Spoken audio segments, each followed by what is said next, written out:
We're getting closer and closer to great grapefruits of fire, and then down the line in the month of July, we have Battleground for SmackDown. Justin LeVar here alongside Juicy Steen. Juice, let's talk about what's coming first, and that is Great Balls of Fire. You know, first off, they're making the mistake of not making the hashtag WWE Balls, which we would have all been supportive of on this show, very supportive. You would have. You would have been too. Balls. You've been trying to After LeVar Ball, I don't want to see we great need balls. more balls on WWE programming.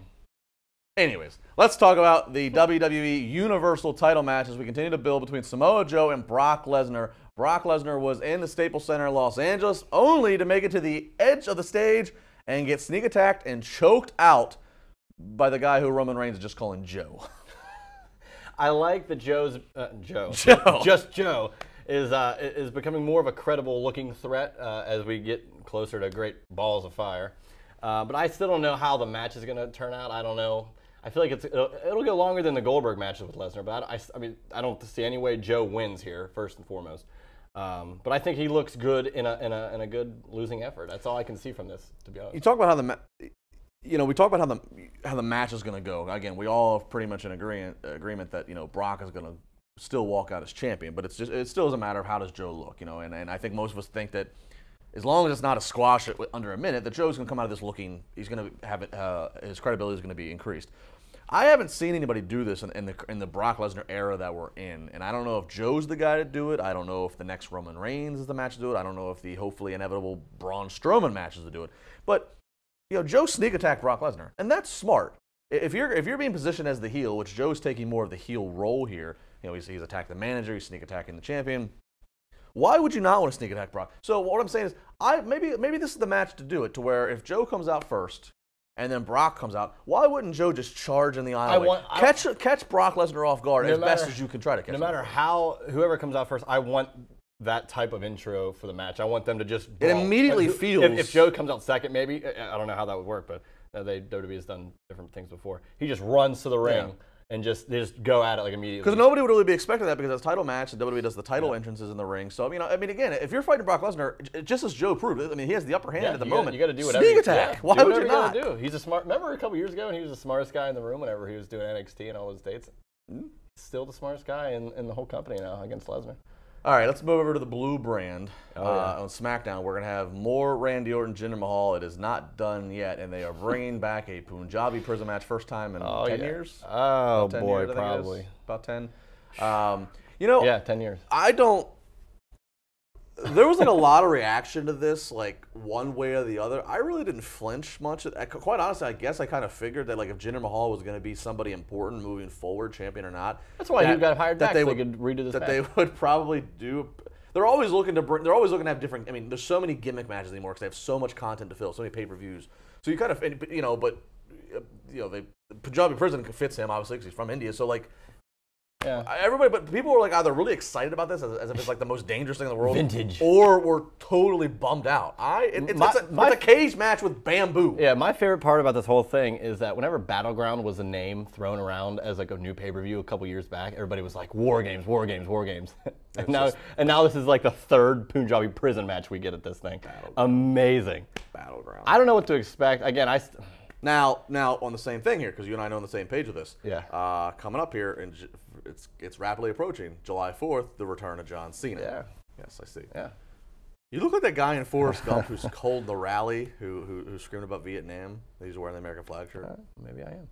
Anyways, so John Cena's coming back on July 4th. Now, does this change our thoughts of John Cena still calling out Jinder Mahal? Because Jinder still has a match a couple weeks later. It's more of your thought. I don't know what other way he's going to go about doing things. The free agent thing's a swerve. He's staying with SmackDown. They're not going to take John Cena off it. If anything, he does both brands. Yeah. He's doing some Raw Live events because some other top guys are having time off. I think Vince just wants to have his choice of whoever he wants to have for Cena, and he's the Taker role right now. He has the Undertaker's role.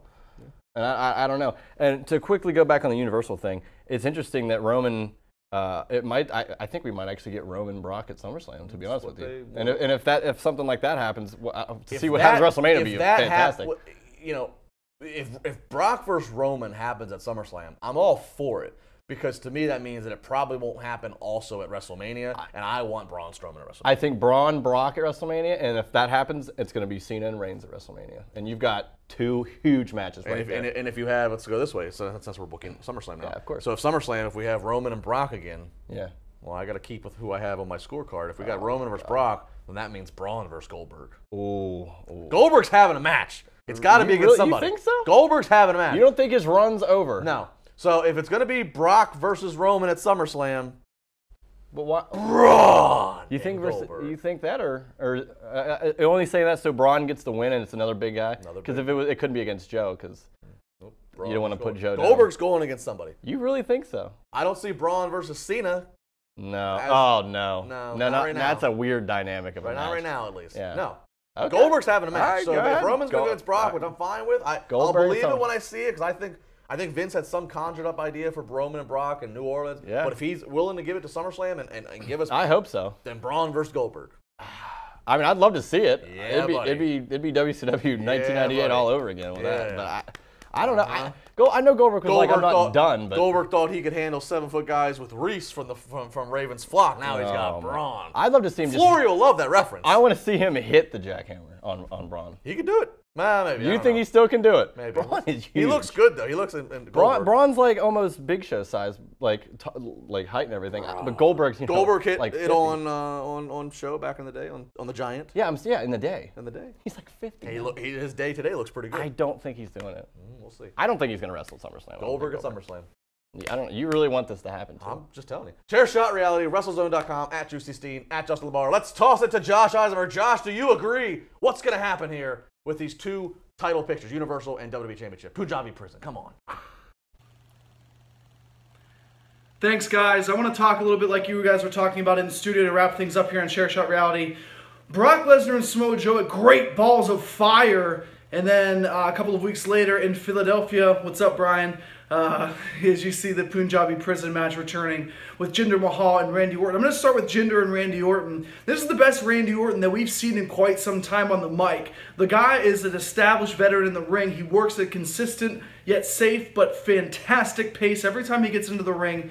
And no matter who Randy Orton is facing, you're going to get a good wrestling match. But things that have lacked in Randy Orton is that real heel. You know, when Randy Orton was battling Bray Wyatt, people wanted to see Bray Wyatt win. When Randy Orton was battling guys, say like AJ Styles or Dean Ambrose or anybody else in the Shield or whatever Randy Orton's feud has been the past 4 or 5 years, has been a guy that fans wanted to cheer. Now, people don't want to cheer Jinder Mahal, and that's a good thing. And I think this is working out very well. I find it funny that most people hated the Punjabi Prison match idea, but now they're all excited about it because it's something fresh. Fresh, and I'm not talking about Subway. This is fresh, and I think that's why fans are really starting to like this and getting a better sense and a better idea of where the World Championship picture is going to take place on SmackDown Live. So that's always going to be good, and I'm excited for the Maharaja to continue to reign on top, but don't be surprised if Randy Orton recaptures that title heading into Brooklyn and heading into SummerSlam. But speaking of feuds, speaking of heading into SummerSlam, is it going to be Samoa Joe? Is it going to be Brock Lesnar?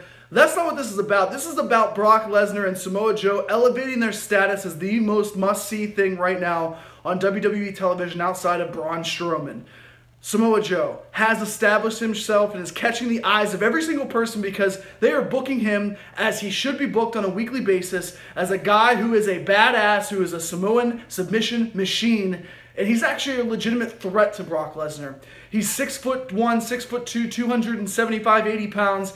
He's a guy that looks like you would fight. They'd fight Brock Lesnar and get a chance to potentially beat Brock Lesnar. If he doesn't beat Brock Lesnar, that's not going to harm him because this feud has told me all that I need to know about Samoa Joe, and this guy is here to stay. I want to see Samoa Joe after the Brock Lesnar feud continue, but to be completely honest with you, why not make SummerSlam about guys that could beat Brock Lesnar? I have 3. Roman Reigns, Braun Strowman, and Samoa Joe.